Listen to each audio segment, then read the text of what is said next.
Hi everyone, I'm Carrie Cassidy from Project Camelot, and today we have a very interesting guest, Michael Shrimpton, and he is here with us. I am going to have him, actually he is not going to be on camera, he's going to be on voice only.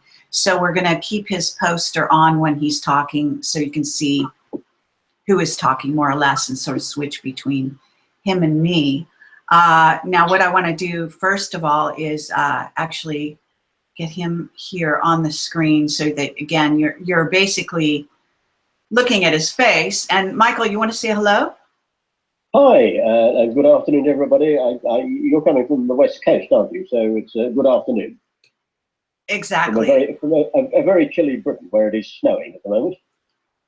Okay, fair enough. And at the moment, what we've got here is a short bio that I'm going to read for the purposes of the video, and then we'll just jump right in with you. So Michael Shrimpton is a barrister and currently suspended. He was called to the bar in London in 1983. He is a specialist in national security and constitutional law, strategic intelligence, and counterterrorism. He has a wide-ranging connections, both in Western intelligence agencies and amongst the ex-Soviet bloc agencies. The late General Oberst Marcus Wolf of the Stasi and DVD was one of his contacts. Michael has earned respect in the intelligence community for his analysis of previously unacknowledged post-World War II covert operations against the West by the German DVD organization based in Dachau, near Munich, Germany, and its British, French, and American client agencies. Interesting way of putting it. These continue to the present day as politicians and the media are too nervous of standing up to them. And I have done a previous interview, as most people will know, with Michael. So welcome, Michael, and hopefully this sound will be decent as we are sort of working on it from here and hoping that there won't be too much interference. So go ahead. I hope so. It's a pleasure to be back on the show. You did very well to bring me out of my shell on the first interview, and delighted to be back. Okay, lovely. And so what I want to do here is basically kind of introduce you in a little bit different way, draw people's attention to your Veterans Today column that you write, and you've written several even recent articles on what's going on with the Trump administration, etc. And so maybe we can start from there, and then we'll go deeper from that standpoint. So what I will do is also just briefly show people your Veterans Today column as you talk. So go right ahead and talk about the articles maybe you've written lately, how you got to work for Veterans Today, and so on. Well, I had never heard of Veterans Today until my arrest in April 2012. And Gordon Duff, the editor-in-chief, and I had no dealings at all. I think Gordon had very brief dealings with Neil Jones, the man who passed the intelligence about the missing Russian nuclear warhead on to me from Tokyo, from Ben Fulford in Tokyo, opposite Rich Ben from, I think, Igor Sergin in Moscow. It certainly come from Russia, almost certainly the GRU, the Russian military intelligence, and I think almost certainly Igor Sergin, Major General Igor Sergin, since dead, sadly, was the original source of the intelligence, as the Russian Navy had tracked both warheads, in fact, on their way into the UK. So I think Neil Jones may have certainly monitored Veterans Today. I didn't. And it was very interesting to be introduced to Gordon. Almost straight away, he identified the arrest as a crock. It caused a stir in intelligence circles, and that's how Gordon became aware of it. It was flashed around CIA, MI6, MI5, you name it. And subsequent to that, Gordon then invited me to join his distinguished panel of writers, and I was very pleased to do so. Absolutely. And he did defend you. Actually, there's an article out there in which he does so. And he, you know, you have since found out from, I understand, other sources, NSA being one of them, that the nukes were real, and that it wasn't you weren't even hoaxing anything, even if, you know, in other words, your intelligence was good.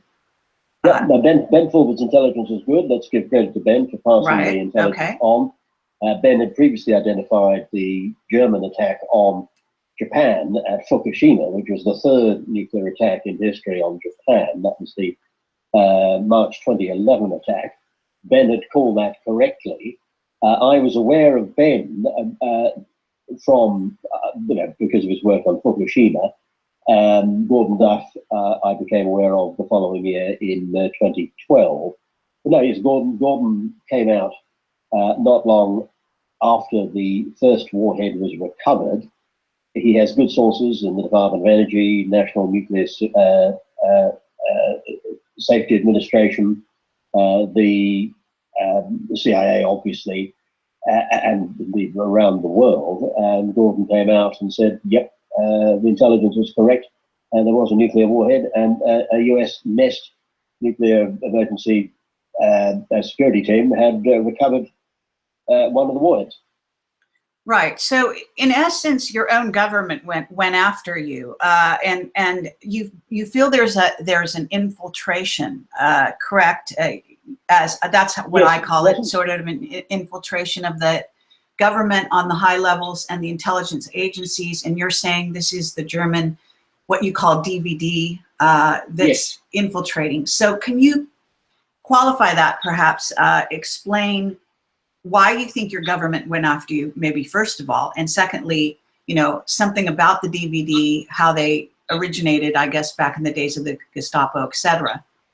Yeah, no, it wasn't so much the government. David Cameron backed the prosecution. One of the officers in the case was invited into Downing Street and foolishly showed me a photograph of him outside the door of number 10 Downing Street, which confirmed that Downing Street were in direct contact with the prosecution. I suspected it, but that was the first formal proof. The initiative to arrest me came from German intelligence, that they have assets, and in particular they had an asset high up in the cabinet office. Many people abroad think that Britain is a functioning democracy. That's true on the surface. It isn't true in reality. We're a democracy in terms of the label, and in terms of the formal structures of our society, but we're not a democracy in practice. The government is largely controlled from the cabinet office. It certainly controls the civil service, and it largely controls the government because it has access to blackmail files on MPs, ministers, senior civil servants, judges, and so on. And these blackmail files, senior police officers, these blackmail files are very, very important. And that blackmail operation is in fact run out of GO2 headquarters, which are in Vauxhall Cross, part of the MI6 facility there. And when you say, let me just slow you down a little bit here, because people listening may not be as fluid as you are with these terms.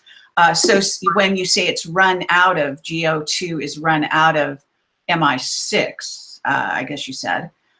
Yes. What you mean is a faction, or, you know, like a satellite office of the German DVD is located within MI6. Is that what you're trying to say? That's correct, yes. MI6 headquarters, known as the Wedding Cake, are in Vauxhall Cross, just by the Vauxhall Tube and Railway Station, if you're visiting England and want to have a look at it. The Vauxhall Cross is the headquarters of MI6, the new headquarters. They used to be in Century House, of course. Before that, they were in Broadway. And all of the MI6 operations in London were concentrated into one building. GO2 has part of that building.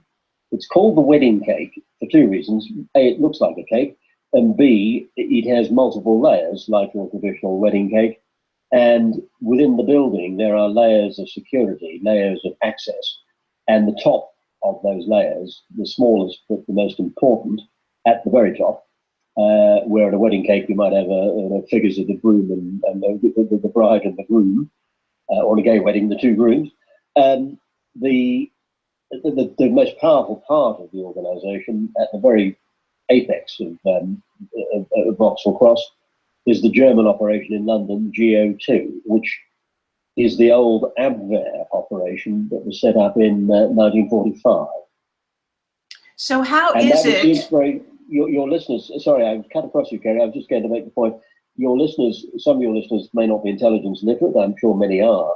For those who only see intelligence on film or in books, there was a series of books written by a very brilliant British intelligence officer called Ian Fleming, featuring the famous hero James Bond. Yes. The 00 section in the fictional books, the Bond books, was a play on GO2. So Fleming, who was aware of GO2, took the O2 and turned it into the 00 section. I see, but in other words, you're saying these are not patriots, though. These are German. Oh, no. Their loyalty is to Germany? Correct. They work for the Jerrys. They may as well goose step around and wear pickled, but they may as well wear spiked helmets and do the goose step. No, they are working for the fatherland. Absolutely. Now, it's quite interesting. Not all of the people inside GO2 know that it's a German operation. Because it's based on MI6, because the director is traditionally an MI6 officer, many of the boys working for GO2, mostly men, but many of the boys working for GO2 thought they were working for us. And they were doing black bag jobs, blowing up buildings and eliminating people. And they thought they were working for Britain. And one of my sources inside GO2 effectively turned when I persuaded him that, in fact, GO2 was working for the Jerrys. Okay, so how long you've been really involved in essence, in the intelligence kind of community, as it's called, whether it's really a community or not, I don't know. But, you know, you have been involved for many, many years, aside from your work as a barrister. Isn't that right? And actually, yes. In essence, as your bio says, specializing in intelligence, which means that you are, to some degree, I don't know, if you are an asset of the government, you are, you know, how would you term that? Your role with regard to intelligence? I'm certainly not an asset of the British government. The British government doesn't talk to me at the moment. The Prime Minister may have made tactical use of intelligence I provided her, but it wasn't provided directly. It was provided through a friend of mine, sadly now dead, which allows me to name him, Lieutenant Colonel Harry Beckoff, MBE, who helped win the Battle of El Alamein in 1942 by supplying decrypts of Rommel's communications with Oberst Commander the Wehrmacht in Berlin to General Montgomery, Lieutenant General Montgomery, as he then was, who was the General Officer commanding the British Eighth Army. Harry Beckoff was Montgomery's key liaison officer with Bletchley Park, who were, of course, reading the German Enigma of traffic. Montgomery was able to win El Alamein because he had the decrypts of Rommel's communications with Berlin, and they were provided to him in his caravan by Harry Beckoff, who later became a friend of mine.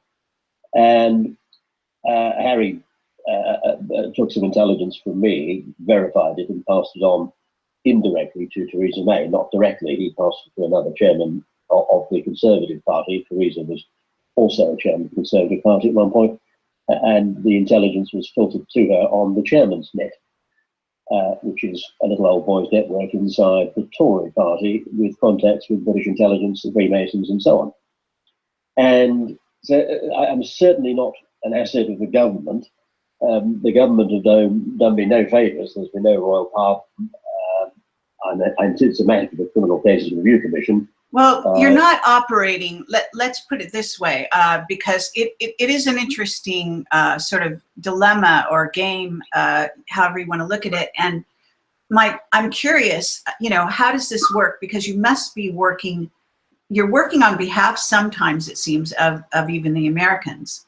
And so you must be working with some positive elements within say, the British intelligence agencies. Oh, yes. MI5, MI6, yeah. and you say there's an I think you called it MI8 or 12, I forget which.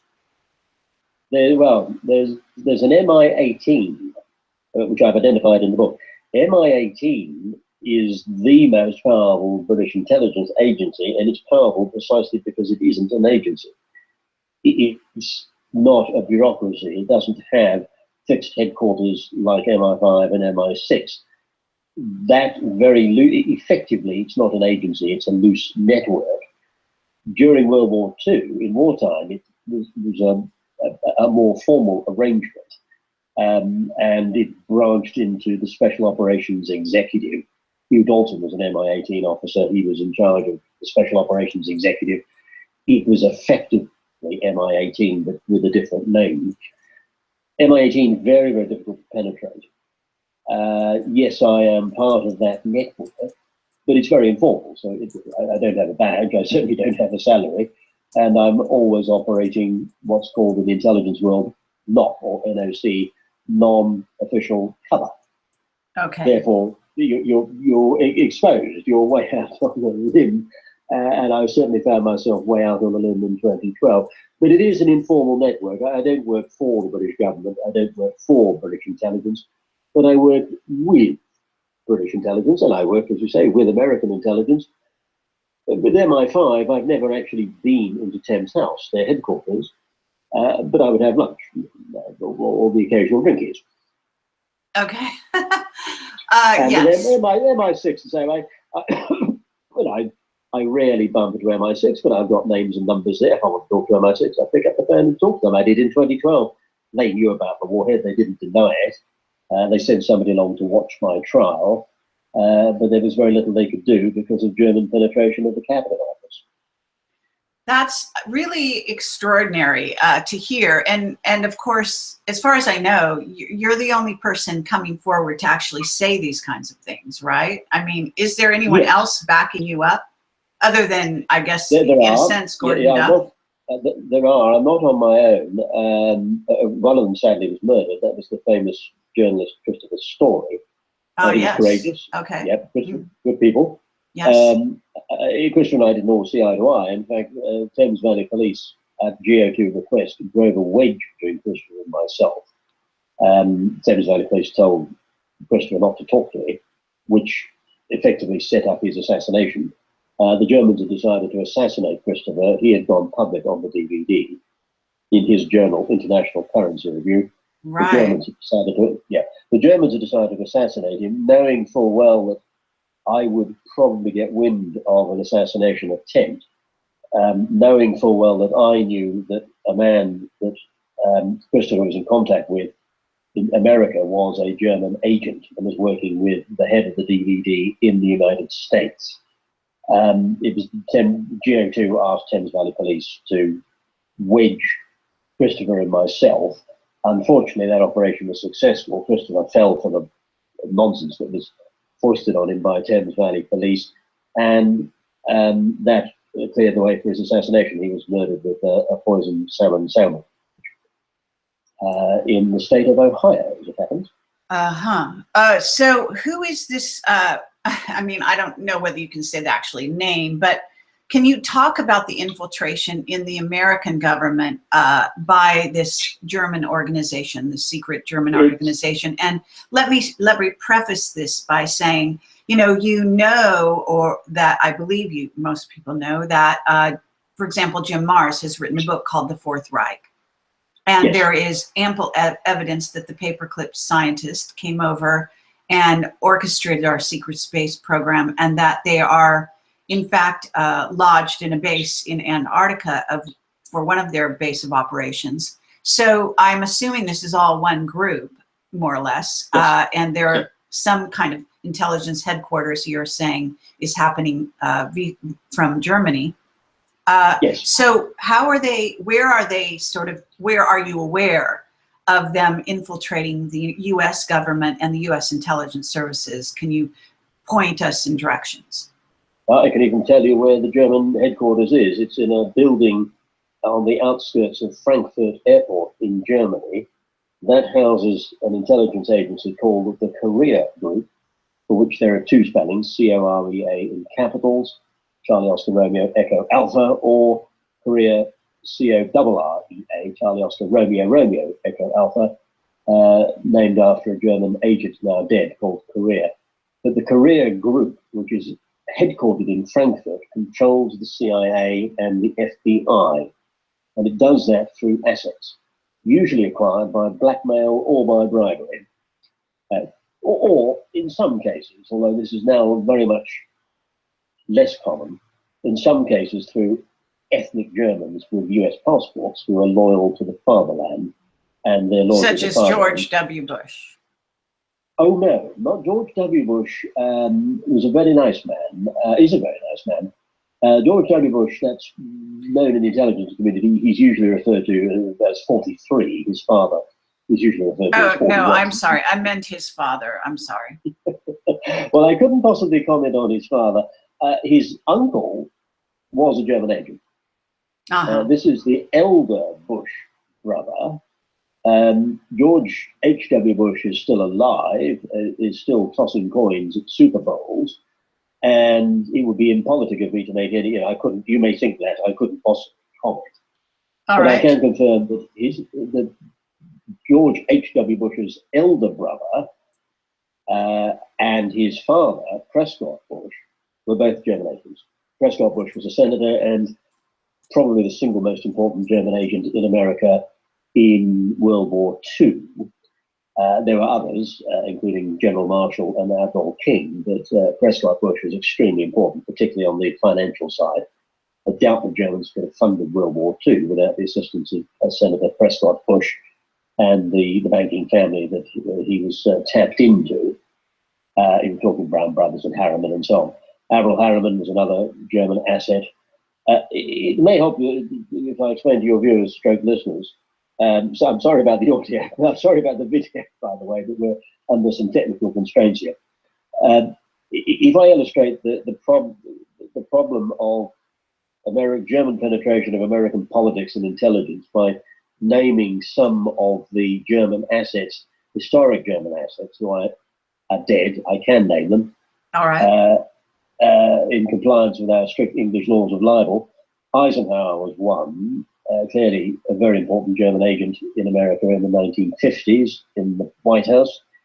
Eisenhower had helped set up D-Day, which was a deal with Rommel. Eisenhower was trying to install Rommel as the Führer in replacement of Adolf Hitler back in 1944.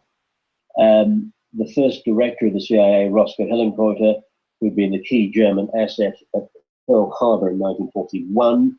The Dulles brothers, John Foster and Alan Welsh Dulles, both worked for Germany. Donovan, General Donovan, the head of the Office of Strategic Services, the forerunner of the CIA, was a German agent. The elder Rockefeller was working for the Germans. The list is, is quite extensive.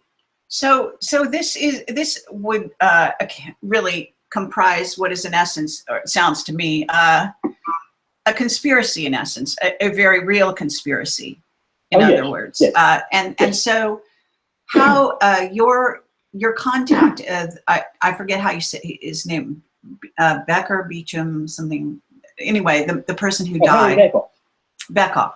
So Harry died in 2015, sadly, aged 101. Right. So he had been around during World War II and was very familiar with the players. What was his background such that his intelligence was accurate?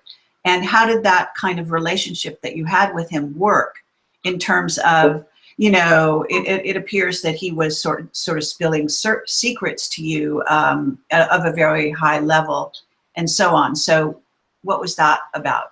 Well, what Harry and I were trying to do was to clean up British politics, get Britain out of the European Union, and shut down GO2 and do some damage to the DVD. So effectively what I was doing was publicizing stuff that Harry wanted publicized, but he couldn't do it himself. Now, this often happens. The intelligence agencies can't if you're an intelligence agency, you're working for the good guys. If the bad guys, your boss happens to be working for the bad guys, how do you get stuff out into the public domain? Well, you can't do it directly. You can't put out a press release, but you can do it indirectly. You can have a quiet word at your next friendly Freemasons lodge meeting, and a nice Freemason can have a chat with another nice Freemason. I'm not Freemason, but I might have a working breakfast. Stuff is passed back and forth, and you soon get an idea of what stuff people want out there. I've never damaged the British national interest. I'm certainly not going to put out stuff there that's going to hurt Israel or Britain or America or Russia or any good guys. My job is to go and do some damage to the bad guys. Ian Fleming was doing the same thing. The difference between Ian and myself, Ian was working under wholly different constraints. Ian was working with very powerful German control of the press, both the media, the newspapers, but also publishers. Ian, I think correctly, given the constraints, took the decision to expose what Germany was up to by writing novels. And that's why you have German bad guys in his novels, and you have Spectre taking over from the KGB as the serious bad guys. Spectre, of course, was modelled on the DVD, the Deutsche Verteidigungsdienst, which was set up in 1943. And I don't think Ian could have done it the way I've done it, because he was writing in the 1950s. The first Bond books came out in the early 1950s. And he was publishing 30 years before the Internet revolution. The Internet revolution and the reduction of the cost of publication meant that by the 1990s and the first part of this decade, of the last decade, it was possible to get the truth out, and it's possible for books to be published because you have desktop publishing. Publishing costs come down, the capital requirements come down, therefore you don't have to go to banks for loans, and the Germans largely control the banks through their offshore high-yield trading operations. And effectively, we've had a democratization of knowledge through the internet, through desktop publishing, through YouTube and channels like yours. So the truth can be got out in a way that could not have been done in the 1950s. Sure. But to get back to Bekoff, so he's operating within, I think you said MI18, isn't that right?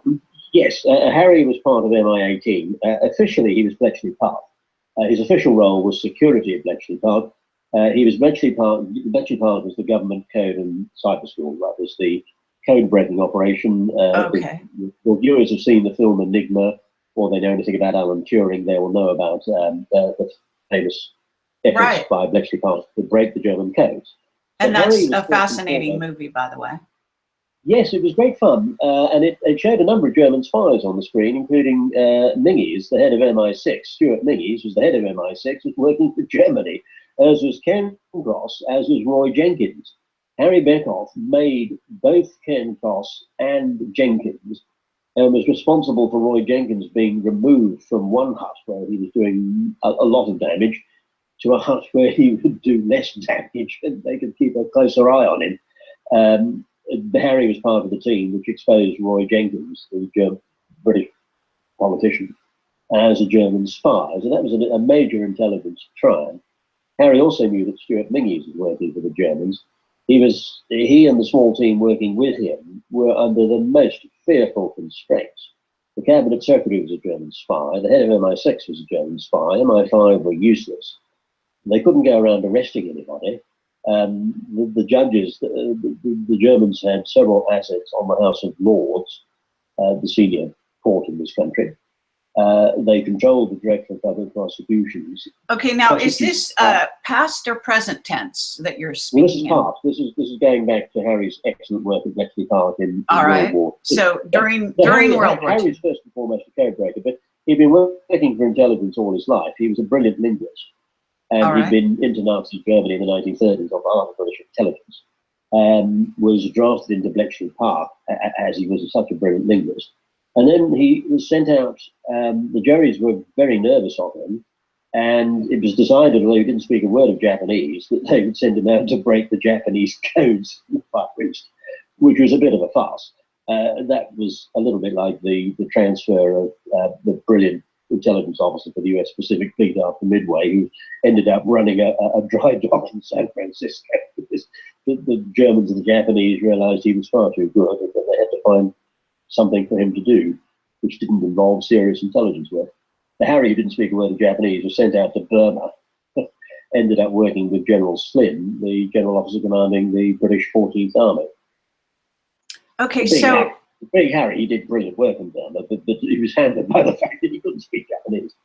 I understand, but there is a role here that I'm curious about with regard to Germany, a relationship between Germany and Japan. There's currently an interesting Amazon series called Men in the High Castle, and it's all about what appears to be a relationship between those two countries. And I find it interesting that they would spend so much time on the series developing that idea, and I wonder how much truth there is to it, because there is this idea of they initially had sort of an alignment between the two cultures in the idea of wanting to keep their sort of bloodlines pure, even though they weren't the same bloodline. How would you characterize that? Well, The Man in the High Castle is a fascinating television series. I mean, well done to Amazon. The production standards are very high. The original book, which is not faithfully reflected in the TV series, the original book was a fascinating book written by a man of very high intelligence, but who picked up the fact that there was German penetration of US society at a very high level. And that effectively what the author was doing was he was portraying reality in a novel, but portraying reality in such a way that even a journalist or a politician could understand it.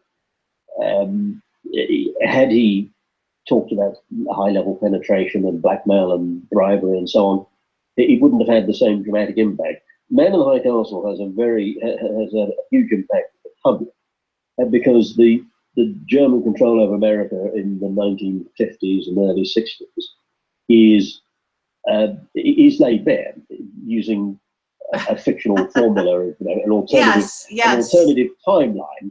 It's a fascinating. I mean, it's obviously work of fiction. It's a very interesting. It's a very interesting way of doing things, and I have reviewed Man in the High Castle in my week column on Veterans Day. I always end my column with a review of a film or a TV series, and I reviewed both series. Oh, very good. So people can take a look over there. I do encourage people to go to www.veteranstoday.com if I can be excused the advert. No problem. No problem at all. So in terms of this, the picture you're painting is actually rather dire. So how does the sort of good guys combat this incredible infiltration that seemed to have permeated all levels, in essence, of the higher levels of society? Well, it is possible. It is possible to win. One of the things the good guys need to do is to know who the enemy is, and they need to be well informed. And that is partly my role, is to get the truth out there so people know who the enemy are, what they're up against. But it is possible to beat the bad guys. We've had two very significant victories last year with the election of Donald Trump, who's clearly an American patriot, and I think will be a great president. Started off well. I'm sure he'll do even better in the next 3 years, 3.5 years, and I anticipate he'll win re-election if the Germans can be stopped from assassinating him, which we all hope that they won't. I anticipate he will win re-election in 2020. I did predict in my column on Veterans Today that he would win. His victory did not take by surprise at all. So that was a big win for the good guys. It was a big win for you guys. And we had a big win in Britain called Brexit. So it is possible to defeat Germans. It is possible for the good guys to win, but the good guys have got to know who they're fighting where the bad guys are, you know, who the bad guys are, how they operate. The days of people fighting blind, like George W. Bush was in his first term, they're gone. Okay. So in terms of the way you see all of this playing out, are you aware of the secret space program? I think you wrote at least one article about that subject that I noticed Yes. on your column. And I think you're really pointing at the early days of the development within Nazi Germany, etc. So do you want to talk a little bit about that? We have quite a bit of evidence of this, and I don't know if you ever get a chance to watch my interview with William Tompkins, but he's coming at it from a little different direction, but nonetheless, it does all go back to Nazi Germany as it happens. Yes, I mean, William Tompkins and I would agree on that, at least. We would disagree on, I think, the extraterrestrial aspect. There's no doubt that there was a secret space program after 1945. As I explained in my book, Spy Hunter, almost all the key German designers drop out of sight in 1945. All of them have sort of non-jobs. There is no clear, there are what you would call gaps in their resumes. And I think it's very clear that those gaps covered a secret space program with bases in South America. There is undoubtedly the German bases in Antarctica. There almost certainly still is one down there. Never entirely clear what's happening in Antarctica. We have bases near the Peruvian border with Argentina and so on, the tri-border area. Absolutely fascinating. One of the reasons we have the International Space Station is to stop secret launches. With a permanent space station, which the Germans are very anti being set up, with a permanent space station, it's no longer possible, of course, to have secret space launches. In the 1950s and 60s, that was possible. Right. We did have people up there monitoring what was going on. Okay, and from your point of view, it has been said, I believe it was by Tompkins and a few other people, probably one of my witnesses, Mark Richards, as well, that the Germans did go to the moon prior to the US going there as part of their secret space program that was developed within Antarctica. It's possible. It's extraordinary. The German intelligence was behind the extraordinary conspiracy theory that the Americans had never reached the moon. I have actually spoken to, I think there's 2, possibly 3 lunar astronauts. There's no doubt that Apollo 11 landed on the moon, the Lander Eagle landed on the moon. There's no doubt that Buzz Aldrin and Neil Armstrong walked on the moon. We just lost Gene Cerny, who was one of the, was he not the last American astronaut to walk on the moon? There's no doubt the lunar landings happened. The issue is, was America first? It's perfectly America got to the moon. It's perfectly America got to the moon and the Russians just didn't. Did the Germans get there first and land on the dark side of the moon where nobody could spot what was going on? Well, it's just possible. I wouldn't argue against it. We know there's a secret space program. There are fascinating tidbits of astronauts seeing other spacecraft, which clearly could only have come from Earth. Definitely not extraterrestrial, far too small to be extraterrestrial. Shadowing. I mean, there's some suggestion that Apollo 13, which was sabotaged by the Germans, some suggestion that Apollo 13 was shadowed. What I do know is the Germans tried very hard to stop the Apollo project. They murdered the 3 astronauts on Apollo 1. They were murdered by, the operation was put in charge of a German agent called Werner von Braun. They were murdered by... So you're saying, you're basically saying at this moment that Werner von Braun was responsible for the death of, let's see, White, I actually forget their names, but you know that. Virgil Grissom, to my shame, I'm only going to get 2 of them, Virgil Grissom and White. And the other, Chaffee, maybe. Chaffee, yes, no, their names, Roger Chaffee, Gus Grissom, yeah, these guys are heroes, and their name should be, you know, it's they should always be remembered. They were victims of a murder plot. Russian, White, and Chaffee, murdered by German intelligence, with von Braun very much in charge. So in essence, you're painting him in a very different light than a lot of people like to do. And I wonder, what is your source the same Beckhoff, or is there another source? Or do you have multiple sources on this? Multiple sources on this. Now, one of the sources was on the Apollo 1 investigation. When the CIA realized that the Germans were trying to stop Apollo, a deal was done where some high-yield finance was shifted into the Apollo program, and the Germans were effectively made to pay for a large chunk of it. The financing of Apollo was quite interesting. The budget wasn't quite, it didn't all come out of US taxpayers' dollar. There was some quite interesting, nifty behind-the-scenes finance deals set up in negotiation between the CIA and the DVD, and one of my sources was one of the people involved in the original investigation of Apollo 1 and in the behind-the-scenes deal that allowed America to go to the moon. Basically, the Germans were told to back off, or the murders of the astronauts would be exposed, along with von Braun. Okay, so what you're saying is that there was knowledge at the high levels of the program, say NASA, whatever, that was very aware that von Braun was, in what it appears, the way you're painting him anyway, as what is in essence a double agent. Yes, von Braun always worked for Germany. He was never a Nazi. He worked for the Abwehr. People get thoroughly confused with German intelligence in World War II. German intelligence were never Nazis. They may have worn Nazi uniforms, and they may have paraded, you know, they may have goose-stepped around and given Hitler salutes, but that didn't make them Nazis. That just made them look like Nazis. Your average Nazi was not very bright. All right, well, how are you distinguishing between one German intelligence agency and another, and the term Nazi or not Nazi? In other words, isn't the goal the same? Well, the goal may be the same, but the methods are entirely different. Von Braun was never a Nazi. He was opposed to the Nazis, therefore people thought he was a good guy. Forgetting that. So what does it mean to be?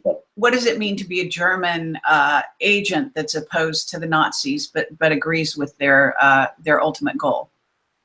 Well, the answer lies in the installation of the Nazis. The Nazis were installed by German intelligence. Admiral Canaris controlled the Nazi party until 1938. With Anschluss and the seizure of the Austrian gold reserves, the Nazis suddenly become independent. The Nazi party is a creation of German intelligence, and in 1938 they lose control. Then I understood that it was also a creation, though, of the Allies, that in essence Churchill and I guess other high-level people were involved in actually creating Hitler, allowing him to come to power, and then taking him down. Oh, no. Churchill was always opposed to Hitler. Very opposed to Hitler. I mean, I knew obviously Churchill died when I was at age 8, and I knew Churchill's grandson, his favourite grandson, Winston, and there's absolutely no doubt that Churchill was always opposed, violently opposed. Okay, what about Warburg? Warburg was head of German intelligence. Warburg in World War I, Max Warburg, was the head of German intelligence, and he was a key player in the installation of the Nazis. Okay, and how are you characterizing, because I really want to get to the root of this, because some people might find it interesting, simply when you're talking about a Nazi as opposed to a German who believes in the Nazi cause, so to speak, but isn't a Nazi. So what's the difference? Well, the difference is that intelligence, the Nazi movement was a political movement. It was a creation of German intelligence. Right. German intelligence install the Nazis, they get Hitler into power, then they lose control. It's a little bit like Frankenstein's monster. Frankenstein was the monster, but Frankenstein was made. Okay, the monster was made by Frank. The monster was. It's a bit like Hitler was the monster, and Canaris was Dr. Frankenstein. Okay, but in other words, when you even their methods. So are you saying the methods of the Abwehr? Because you're saying Canaris was head of the Abwehr, and Yes. not of the Nazis. That he Correct. and Hitler did not agree. What are they more reasonable? Not Nazis. Is that what we're supposed to gather for them as this? They don't knock off as many people. What is their? Well, Canaris was never a Nazi. He wasn't particularly anti-Semitic. He was, however, a prime instigator of the Holocaust.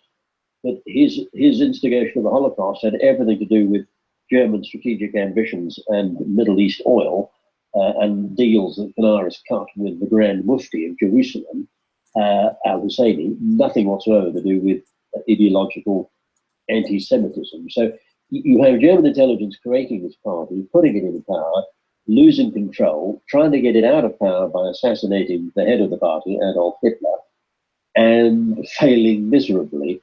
And it was the failure of the final attempt of the Abwehr to eliminate Hitler in July 44, which doomed the Abwehr as an intelligence agency, was a prime factor in the setting up of the DVD, its successor. One of the reasons for that is that the Nazi Party developed its own intelligence arm. That was never the Abwehr's plan. The Abwehr always wanted to be the key intelligence agency in Germany, along with the Gestapo. The Abwehr and Gestapo lost out heavily to Himmler and the SS. The Gestapo were largely under Abwehr control. The head of the Gestapo, Muller, worked very closely with Canaris, the head of the Abwehr, and both faked their deaths in 1945. The story of Muller is well known. When they dug out his coffin, eventually they found bits of 3 bodies in it, none of them Muller's. Always never a good sign if you're digging up the coffin of an intelligence chief and you've got bits of 3 bodies in. I can assure you, assure your listeners that if there are 3 bodies in the coffin of an intelligence chief, not one of them will be the chief that you're looking for.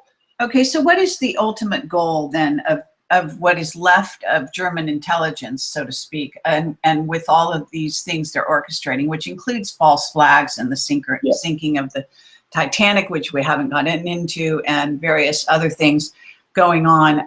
In other words, and you believe that also that, I guess, John F. Kennedy, that they were somehow involved in his death. Yes, the Germans assassinated Kennedy because the Germans, you see, the Eisenhower was a German asset, so was Nixon at that point. Nixon later turned against the Germans, which is why they forced him out. But Eisenhower was working for the Germans. The Germans wanted Nixon to win in 1960.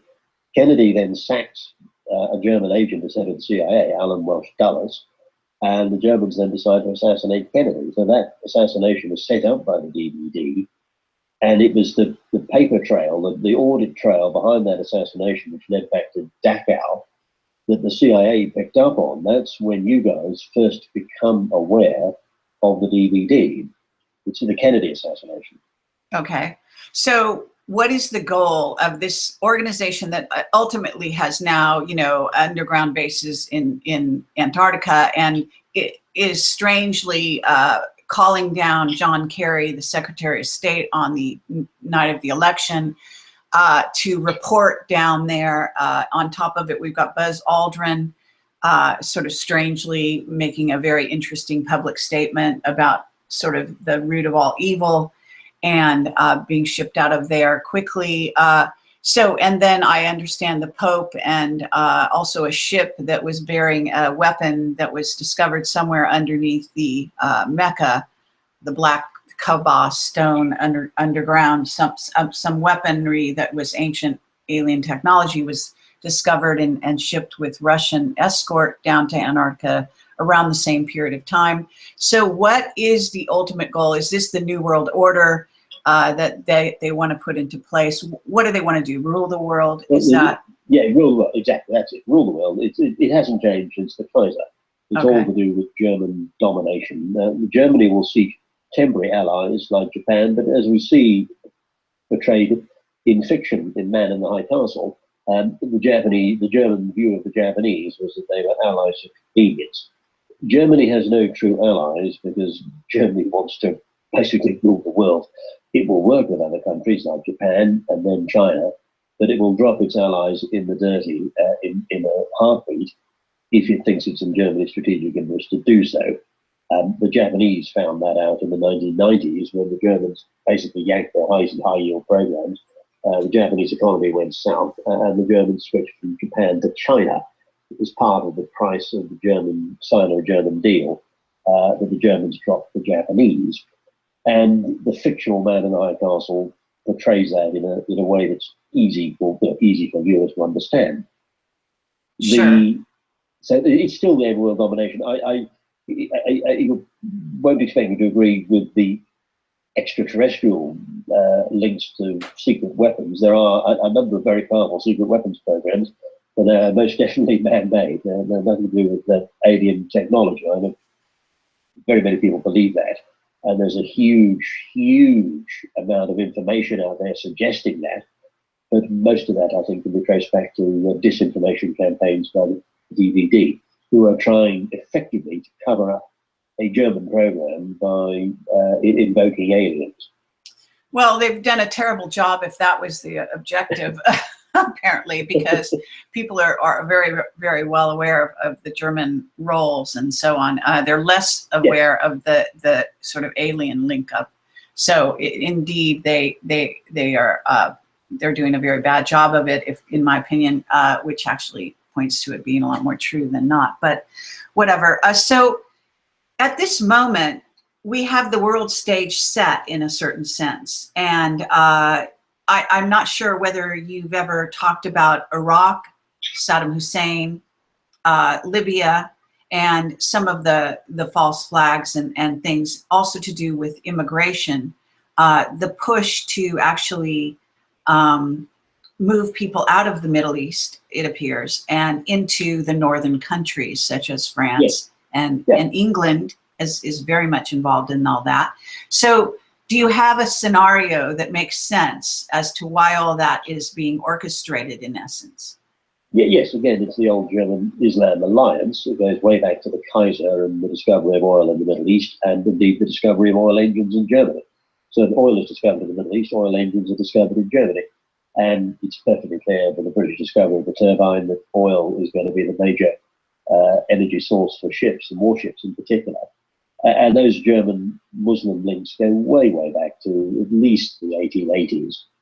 You've got the Kaiser visiting the Caliph in Constantinople and so on. And there's no doubt that a lot of this immigration is being organized. The DVD control most of the major human trafficking networks. And what we have is a type of colonization. It's a neo-colonization, if you like. You have populations being moved not because of genuine concerns about asylum or not because of individual decisions, but because of a strategic decision by Germany to move large numbers of Muslims into Northern Europe and into the United States, creating all sorts of tensions in the host communities and, of course, creating opportunities for terrorism. But President Trump's approach is strategically correct, although there might be one or two legal glitches. And I was reading the Ninth Circuit's decision this morning, interesting decision, wrong with respect, but interesting. President Trump's got the right idea. But I think the problem is that it was easy to portray him. He may have misspoke when he spoke of banning all Muslims. It's very easy then to portray him as a racist, which he isn't, clearly, and to question his motives and to say it's something like, it's something to do with not liking Muslims. It's a strategic decision that he's taken in the American interest. It's to do with preserving the American way of life and preserving American lives and property. His national security concerns, I am sure, are undoubtedly genuine. It's nothing to do with not liking individual Muslims. And indeed, one has to be careful with Islam, as I explained in my last column for Veterans Today. Islam is not a unified religion. It's several different religions rolled up into one. Salafism is not a religion so much as an ideology. That's a point made by the leader of the Freedom Party in Holland, and he's right. Sufis are genuinely religious. There are many very nice, genuinely religious, peaceful Muslims. These are Sufi Muslims. Indeed, you could say that the majority of Muslims are decent, hardworking, peace-loving people. The problem is there is a substantial minority who are not. And it is this minority, the Salafists, mainly the ones being moved into North America and into Northern Europe. Okay, but you're saying they're the terrorists. You're in essence also, you've also said along these lines that, for example, the Mossad is infiltrated by German intelligence. Yes. And the Mossad will also be orchestrating to some degree some of what's going on in the sort of unrest in the Middle East, you know, kind of a spearhead, as it were. And a company run, it appears, by jointly by Britain and the U.S., although you're saying it is infiltrated. So what happens is the so-called Muslims coming in. Look, we know that 9/11 was an inside job, and we know that in essence most of the false flags are not really. There are very few so-called Muslim terrorists. There may be organizations that are being hired to do certain things, like ISIS, which is to destroy national, you know, the ancient sites like Palmyra. But in essence, they're doing the bidding of what seems to be perhaps German intelligence, and certainly the CIA is in on it, and other branches of the United States government, as well as the British. So how do you deal with this scenario? In other words, we're not talking about Muslims who are actually terrorists at all. In fact, I think you can die of a bee sting faster than you can get killed by a terrorist. So the odds are extremely astronomical. But nonetheless, most terrorists, they're not lone gunmen, so that's a falsity. And the other thing is that they're working a job, someone else is running them. And I think in essence, you're saying it's the Germans who are running these people. Yeah, correct. Remember, Sani al-Banna was a key German agent. He sets up the Muslim Brotherhood in 1928. All Islamic terrorist organizations can be linked or traced in one way, shape or form to the Muslim Brotherhood, which is essentially a terrorist organization, but was a German terrorist organization, not Islamic. And you're right, Terry, in respect. When you look at a terrorist organization, all terrorist organizations are state-sponsored. You have to look at the motivation of the sponsoring state, not that of the terrorists themselves. Now, many of the terrorists, you know, Muslim terrorists, Islamic terrorists who are carrying out suicide attacks like the one in Berlin recently, which was disgraceful. These are Muppets. They're easily recruited. They're effectively lowlifes. Many of them have criminal records, limited prospects. Well, they become Manchurian candidates, don't they? Well, exactly. Yes. They're not the people who are coming up with they're not the people setting the strategy for the organisation of which they happen to be a member. Right. And one has to be very careful about false flags. Britain and America do not sponsor Islamic terrorism. However, you will find links between ISIS and the CIA, for example, but they will be links with the Korea group in Frankfurt, not with the CIA. So somebody might have an American accent and be traveling with an American passport. They won't be working for America. They will be working for Germany. And this is where intelligence becomes formidably difficult, because German spies, sadly, don't all run around with helmets doing the juice, wearing swastika armbands. Right. It would make exactly. our lives in counterintelligence would be made a lot easier if they did. Your German spy may look like an American, may talk like an American, may sound like an American, and may have been born in Wichita, Kansas, but will in fact be working for Germany. Eisenhower is the best example. So what is this whole thing of... sounded American was German. Yeah, fair enough. Okay, but what is this whole thing that's going on with sort of the painting of Russia as being the bad guy? This is a German misdirect or redirect? Absolutely. Vladimir Putin is a very nice chap. I've never met him, but he's a friend of several friends, and I have been to Moscow and spoken to senior advisors of the administration there. Vladimir Putin, as I call him, is an awfully nice chap. He is not a bad guy. He's a good guy. He's the elected president of Russia, which is a democracy, and he's getting a fearful hammering in the media in the mainstream media from mainstream media organizations which are infiltrated or controlled from Germany. They're either infiltrated by the DVD or they are controlled from Germany. There are a number of pro-German organs in the United States. New York Times, classically, and Washington Post. And these organs are anti-Putin, anti-Russia, because Germany is afraid of Russia, and they're afraid of Putin because he's intelligent. He is, or was, an intelligence officer. He knows about the DVD. Right. And I've had discussions in Moscow with Russian intelligence officers about the DVD. Of course they know about the DVD. They discovered the DVD when they took out Stalin in '53. And the Germans fear Putin because of his knowledge, because of his intelligence. He is definitely someone with whom we should be doing business. And President Trump is absolutely right, and our Prime Minister Theresa May is absolutely wrong about this. He is the elected leader of a Christian country, a Western country, which has its deep roots in Christian civilization, going back centuries. And we should be treating the Russians as a potential ally. We're on the same side, as we were in World War II and in World War I.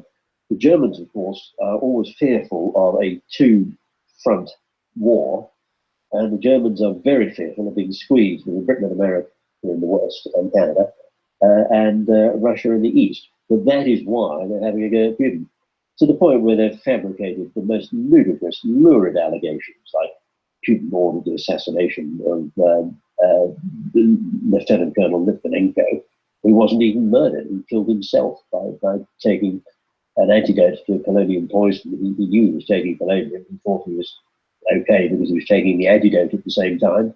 He was in fact killed by the antidote. It's a metallic substance called Prussian blue, and it can be quite dangerous, more dangerous than the polonium if you're unlucky, and he was. He died of peritonitis, not polonium poisoning. All right. And Alec Politkovskaya, a Russian journalist murdered by German assets in the Russian underworld. So Paul Politkovskaya is effectively murdered on German orders in order to embarrass Putin. And poor old Putin is there in Moscow, being blamed by the Western media for assassinating this perfectly harmless, perfectly nice journalist. Actually, what I want to do here. Assassination journalist. Okay, sorry, but I want to actually grab something that we kind of left by the wayside during our first interview, and we've been going for quite a while here, and you're being very forthcoming and very generous with your time. I'm going to ask everyone. Sorry. Yes, we'll have to wrap up shortly. Yes. Yes. I'm very well to bring me out of my shell again. Wonderful, but. What I'd like to do first of all is encourage the people in the chat. If you have any questions, put them in all caps and do this right away, so I don't have to scroll back to the top. Even if you've already written your question, it would help. The other thing is that I wanted to go into the Madeleine story, a bit of the whole sort of Pizzagate pedophilia thing, and the role of possibly Podesta with regard to the Madeleine story. So you seem to have intelligence about that, what really went on there. So do you want to talk about that? Well, I can't comment on John Podesta, partly because I'm not a specialist on Pizzagate. There is clearly something murky there. I think John Podesta needs to explain why he was in Portugal the night that Madeleine McCann was kidnapped by the DVD. So I think there are questions to answer there. I'm not accusing him of paedophilia. I'm not accusing him of being involved in Pizzagate. I'm aware that he's been linked to it, but I don't know enough to make an accusation. And I haven't really done a lot of work on Pizzagate. I've looked at it. It's murky. It reflects the work I've been doing on Madeleine McCann and paedophile rings in the UK. It looks very messy indeed. And it's noticeable that pro-German organs in the United States are pushing this fake news idea, which has come on to the sort of entered the public square in the last few months.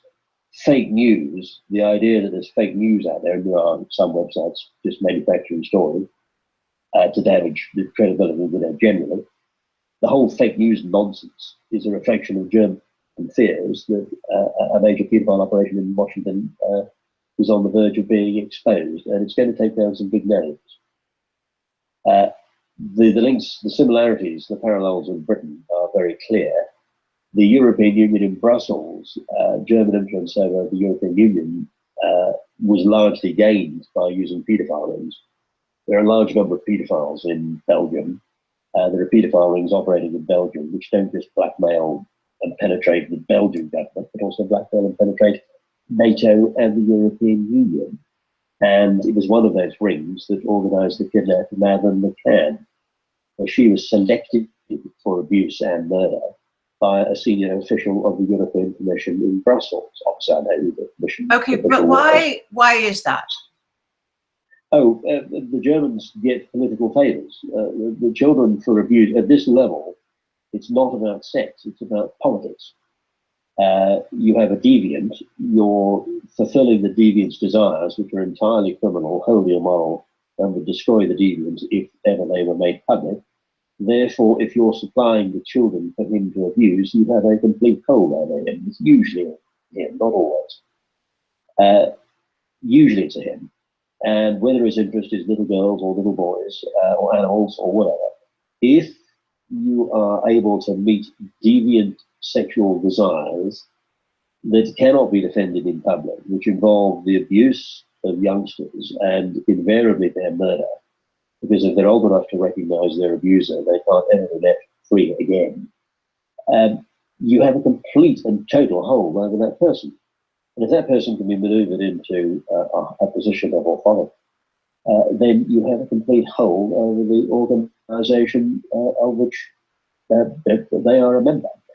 So the European Commission is riddled with paedophiles. Exactly how many there are, I don't know, but this ring is operating on a very large scale.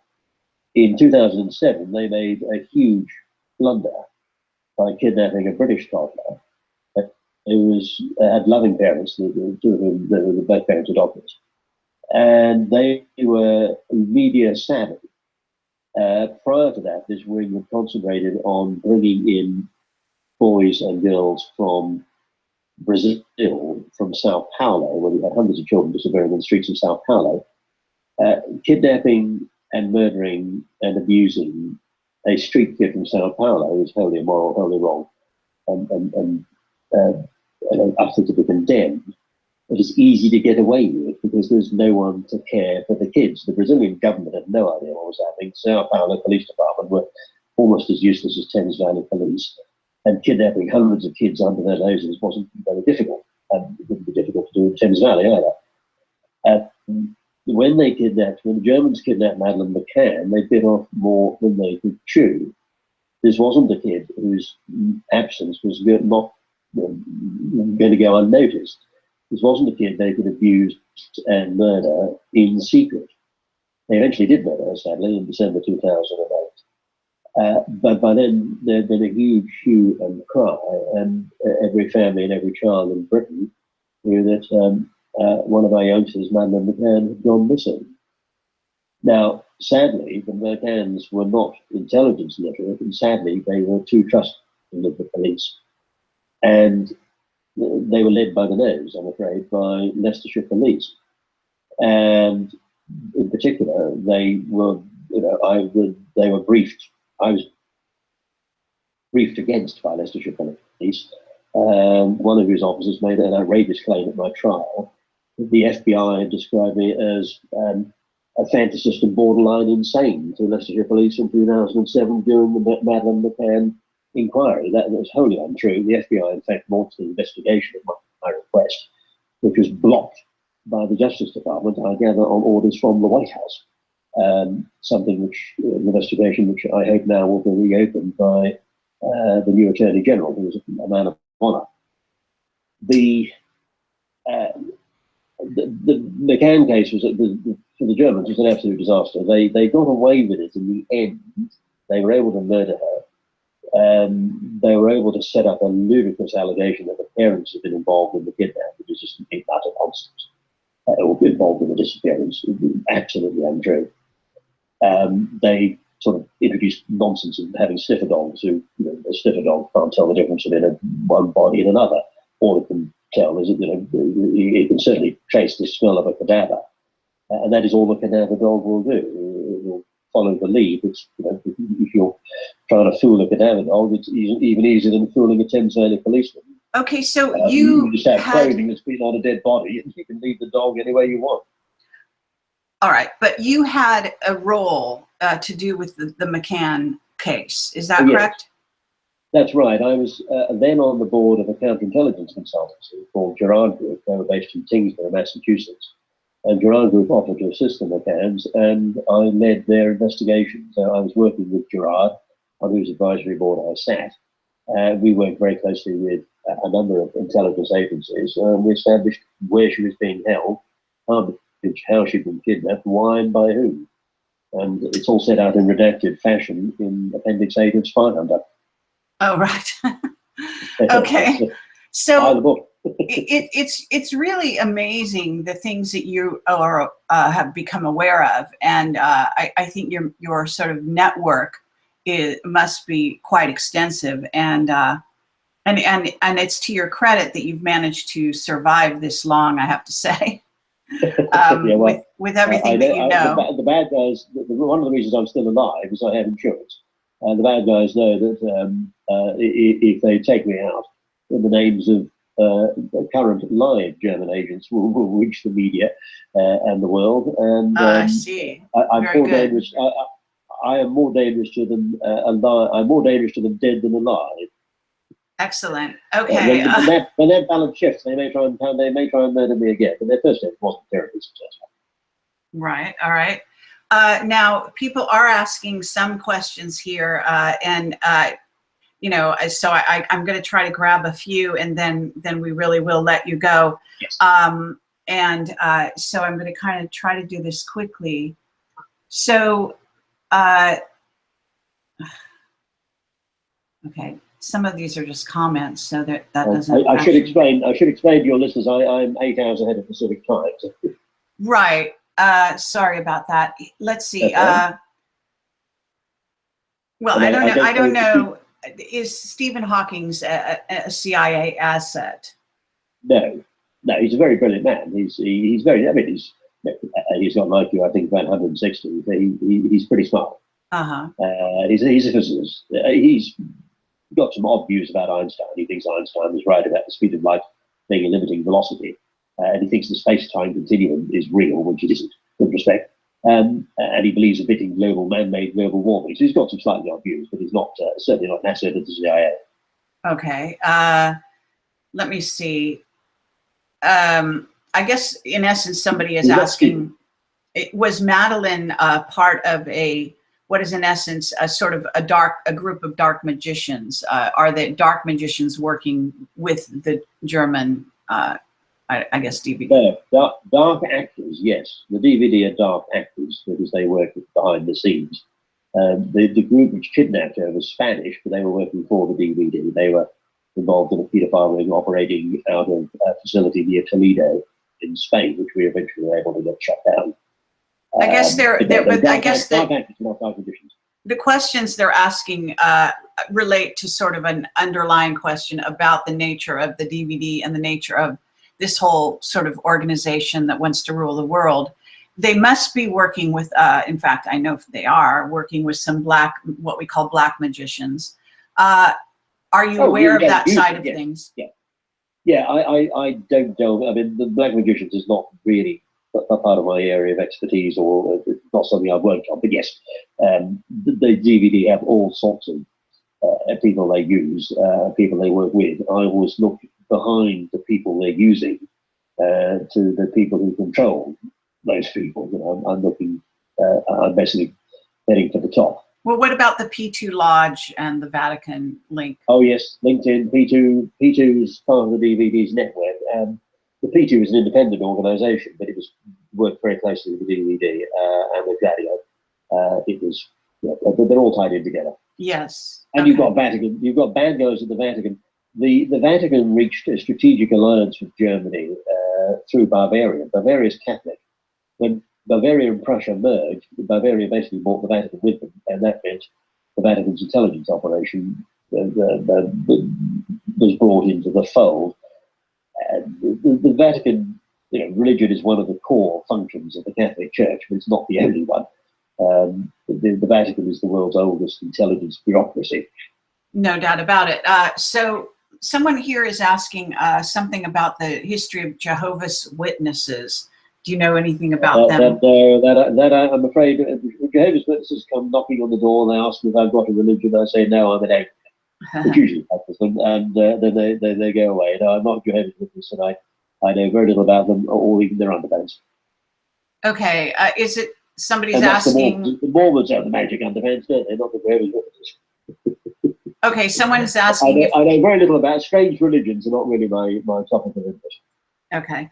Someone is asking something about the French police, so-called, how does one accidentally rape somebody? An African soccer player. You can't, I haven't looked at that particular incident, but you can't have accidental rape. Right, obviously not. It requires intent. Let's see. What about the Queen of England? Does she know the truth? That is a very sensitive topic. I believe a copy of SPYHUNTER has found its way to Buckingham Palace, but I will say no more than that. Her Majesty is well informed. Okay. Let's see. Heinrich Müller. I've never, for the to I've never met the Queen. I've seen the Queen at close quarters when she decorated my arm for the OBE, and I have driven my Bentley in a parade of Rolls Royces and Bentleys past the Queen and the Duke of Edinburgh in Windsor Castle. But I've never actually met her Majesty. Okay. Other members of our family, yes. But actually, well, that gets into the death of Diana, and you know that how Diana was killed, correct? Yeah, she was assassinated. Yes, absolutely. Yeah. Okay. Do you know why she was assassinated? Well, that's the interesting thing. I think the primary target was Dodi Fayed. I think that Diana was seen as a bonus, if I can use that expression. And I don't want to come across as sounding callous. One has been involved in deaths and murders and discovering the truth and so on for so long that it's terribly easy to become case hardened. In fact, the death of the capture of the kidnapping battle of the cat and then her murder are effectively very deep. And I've cried many tears over that. And I've moved beyond that stage, as I said in my book. I've moved beyond that stage to one of cold fury and determination to avenge her death. The same with Diana. I heard Diana's voice recently. We played to her some voicemail she'd left for a friend who was a friend of mine.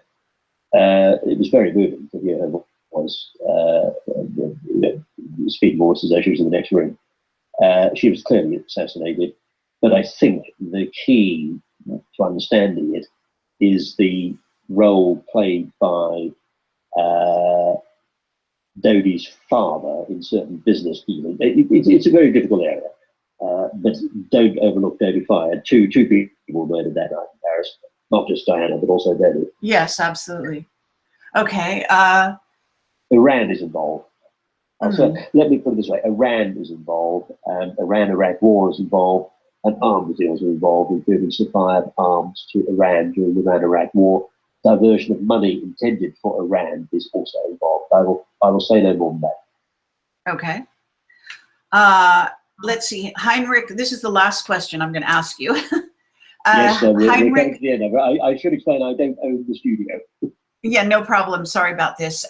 Heinrich Müller. The person wants to know: did he die at the end of World War II? No, absolutely not. Heinrich Müller was head of Gestapo. His death was faked. In conjunction with Canaris. Müller, I think, eventually died again in the 1950s. He survived for a number of years. Effectively, the Gestapo carried on. They just changed the uniforms and changed the name. They were part of the DVD. Right. Fair enough. Okay, so, well, this has been, fascinating as always, and actually a lot of fun. So it's great to have you on the show, and I hope we can do this again in the future. And I encourage everyone to get your book, SPYHUNTER, fascinating.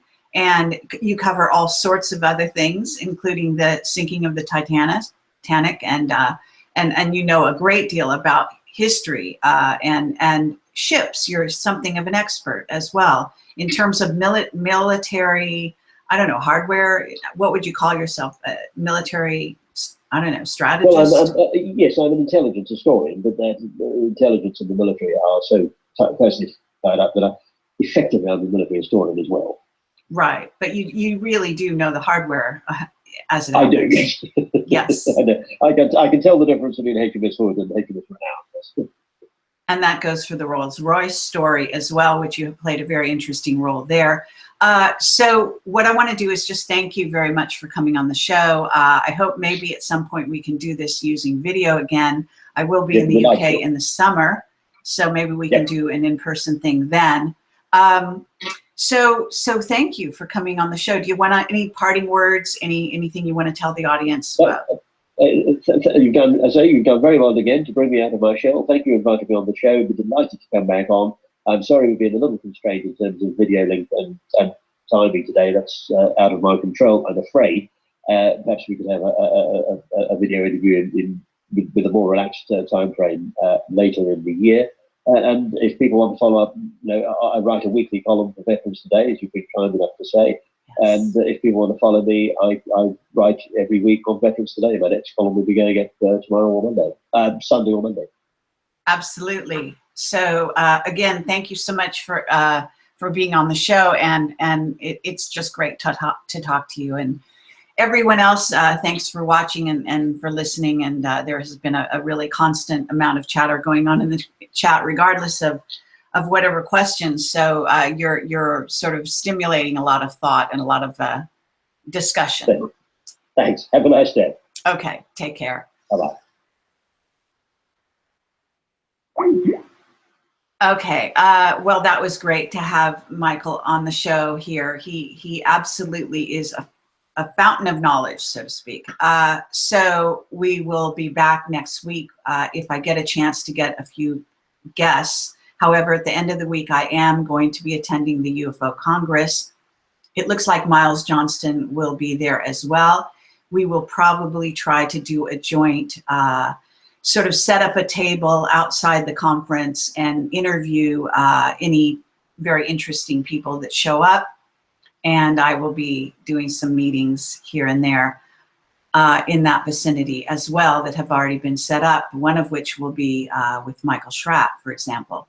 So if you do see that I'm going to put something on my website, stay tuned to my Twitter. And if you're not subscribed to my Twitter or to my Facebook, and that's my personal Facebook, but I also do this sort of hoot thing where it goes out to all my Facebook pages, including Project Camelot and so on.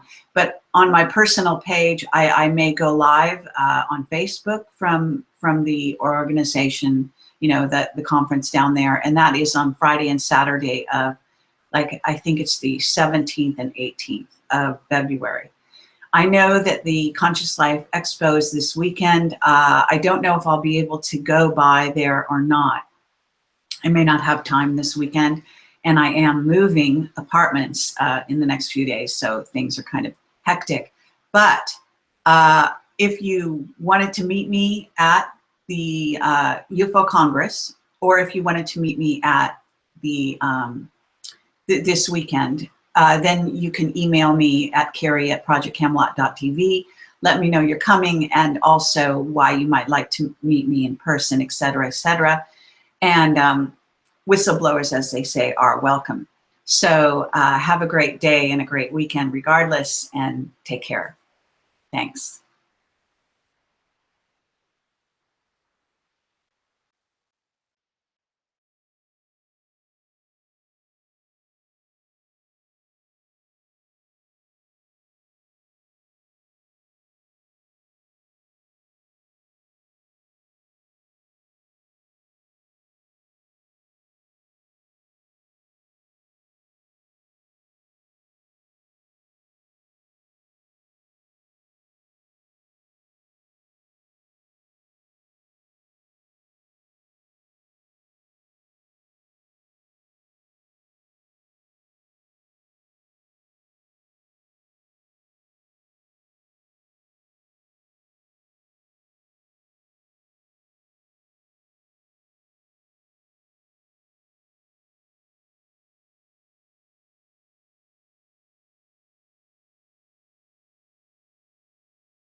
source of the intelligence, as the Russian Navy had tracked both warheads, in fact, on their way into the UK. So I think Neil Jones may have certainly monitored veterans today. I didn't. And it was very interesting to be introduced to Gordon. Almost straight away, he identified the arrest as a crock. It caused a stir in intelligence circles, and that's how Gordon became aware of it. It was flashed around CIA, MI6, MI5, you name it. And subsequent to that, Gordon then invited me to join his distinguished panel of writers, and I was very pleased to do so. Absolutely. And he did defend you. Actually, there's an article out there in which he does so. And he, you know, you have since found out from, I understand, other sources, at NSA being one of them, that the nukes were real, and that it wasn't you weren't even hoaxing anything, even if, you know, in other words, your intelligence was good. Yeah, no, Ben Fulbert's intelligence was good. Let's give credit to Ben for passing the intelligence on. Ben had previously identified the German attack on Japan at Fukushima, which was the third nuclear attack in history on Japan. That was the March 2011 attack. Ben had called that correctly. I was aware of Ben from, you know, because of his work on Fukushima. Gordon Duff, I became aware of the following year in 2012. But no, yes, Gordon came out not long after the first warhead was recovered. He has good sources in the Department of Energy, National Nuclear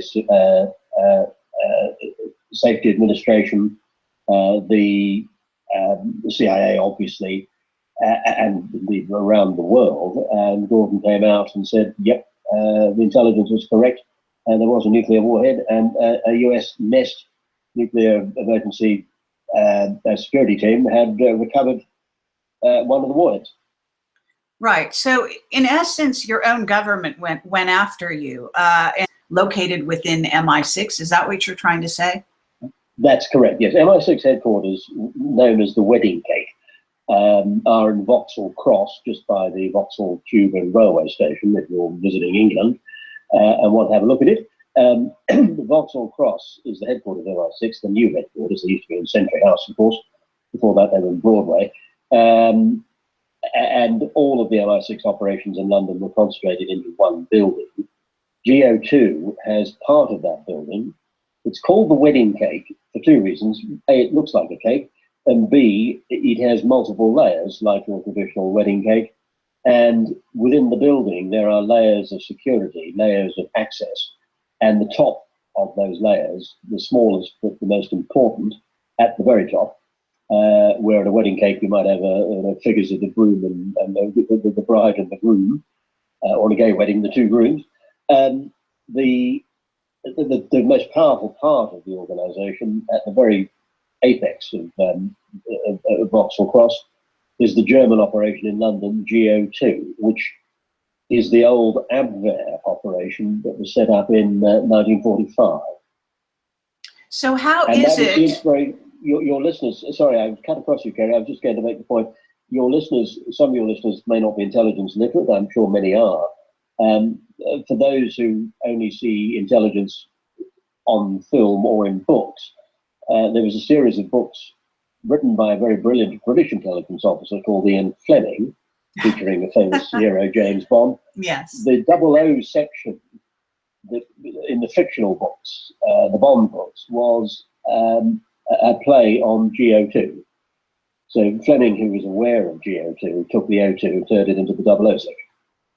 I see, but in other words, you're saying these are not patriots, though. These are German. Oh, no. Their loyalty is to Germany? Correct. They work for the Jerrys. They may as well goose step around and wear pickled, but they may as well wear spiked helmets and do the goose step. No, they are working for the fatherland. Absolutely. Now, it's quite interesting. Not all of the people inside GO2 know that it's Dachau, near Munich, Germany, and it's British, French, and American client agencies. Interesting way of putting it.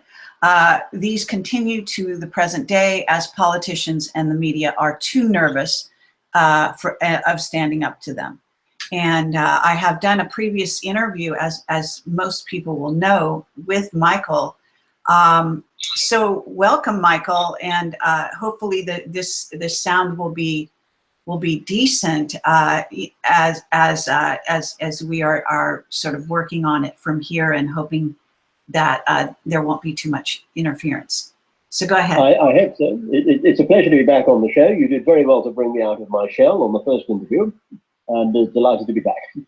Okay, lovely. And so what I want to do here is basically kind of introduce you in a little bit different way, draw people's attention to your Veterans Today column that you write, and you've written several even recent articles on what's going on with the Trump administration, etc.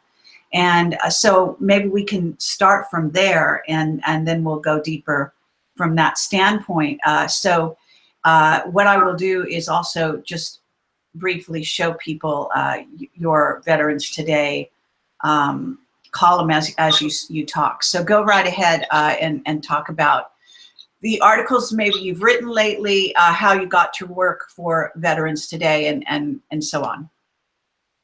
Well, I had never heard of Veterans Today until my arrest in April 2012. And Gordon Duff, the editor-in-chief, and I had no dealings at all. I think Gordon had very brief dealings with Neil Jones, the man who passed the intelligence about the missing Russian nuclear warhead on to me from Tokyo, from Ben Fulford in Tokyo, obviously Rich Ben from, I think, Igor Sergin in Moscow. It certainly come from Russia, almost certainly the GRU, the Russian military intelligence. And I think almost certainly Igor Sergin, Major General Igor Sergin, since dead, sadly, was the original.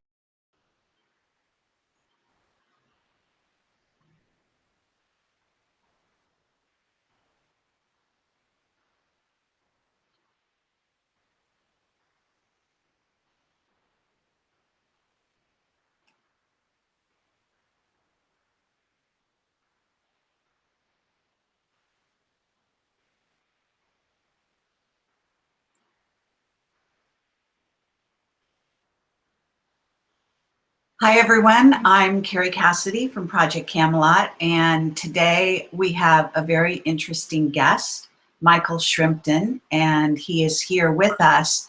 I am going to have him, actually he is not going to be on camera, he's going to be on voice only. So we're going to keep his poster on when he's talking so you can see who is talking more or less and sort of switch between him and me. Now what I want to do first of all is actually get him here on the screen so that again you're basically looking at his face. And Michael, you want to say hello? Hi, good afternoon everybody. You're coming from the West Coast, aren't you? So it's good afternoon. Exactly. From a very chilly Britain where it is snowing at the moment. Okay, fair enough. And at the moment, what we've got here is a short bio that I'm going to read for the purposes of the video, and then we'll just jump right in with you. So Michael Shrimpton is a barrister and currently suspended. He was called to the bar in London in 1983. He is a specialist in national security and constitutional law, strategic intelligence, and counterterrorism. He has a wide-ranging connections, both in Western intelligence agencies and amongst the ex-Soviet bloc agencies. The late General Oberst Marcus Wolf of the Stasi and DVD was one of his contacts. Michael has earned respect in the intelligence community for his analysis of previously unacknowledged post-World War II covert operations against the West by the German DVD organization based in, and you feel there's an infiltration, correct? As that's what I call it, sort of an infiltration of the government on the high levels and the intelligence agencies. And you're saying this is the German, what you call DVD, that's infiltrating. So can you qualify that, perhaps explain why you think your government went after you, maybe first of all, and secondly, you know, something about the DVD, how they originated, I guess, back in the days of the Gestapo, etc. Yeah, no, it wasn't so much the government. David Cameron backed the prosecution. One of the officers in the case was invited into Downing Street and foolishly showed me a photograph of him outside the door of number 10 Downing Street, which confirmed that Downing Street were in direct contact with the prosecution. I suspected it, but that was the first formal proof. The initiative to arrest me came from German intelligence, that they have assets, and in particular they had an asset high up in the cabinet office. Many people abroad think that Britain is a functioning democracy. That's true on the surface. It isn't true in reality. We're a democracy in terms of the label, and in terms of the formal structures of our society, but we're not a democracy in practice. The government is largely controlled from the cabinet office. It certainly controls the civil service, and it largely controls the government because it has access to blackmail files on MPs, ministers, senior civil servants, judges, and so on. And these blackmail files, senior police officers, these blackmail files are very, very important. And that blackmail operation is in fact run out of GO2 headquarters, which are in Vauxhall Cross, part of the MI6 facility there. And when you say, let me just slow you down a little bit here, because people listening may not be as fluid as you are with these terms. So when you say it's run out of, GO2 is run out of MI6, I guess you said. Yes. What you mean is a faction, or, you know, like a satellite office of the German DVD is